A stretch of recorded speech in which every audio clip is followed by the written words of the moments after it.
In finance, the weapon of choice is accounting. And what we discovered in the savings and loan crisis was that there's a recipe. And the recipe has 4 ingredients. 1, grow like crazy. 2, by making really crappy loans. 3, while employing extreme leverage, and that just means a whole lot of debt compared to equity. And 4, while setting aside only trivial reserves for the inevitable losses that you're going to have. If you follow this recipe, it produces 3 sure things. 1, the bank, the lender, will report record profits.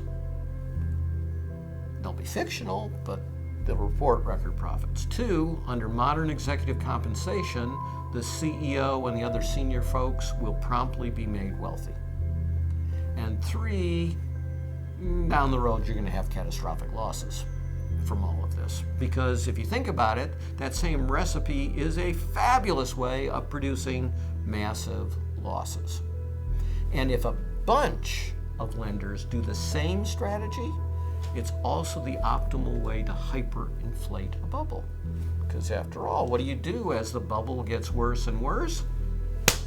First ingredient, grow like crazy. And that makes the bubble get bigger and bigger and bigger. But it does something else. And in the trade, we call this is not something we invented as regulators. This is what the industry says.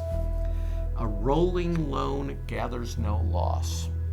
And to roll a loan is to refinance it. So as long as there's a bubble and housing prices are inflating, if I make a loan to someone who can't repay it, I just make them a bigger loan.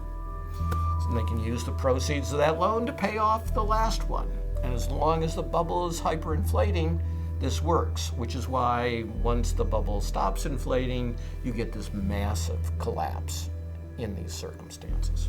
So it's really easy. In fact, Jamie Dimon, of all people, the head of JP Morgan, has put in a letter to his shareholders the fraud recipe.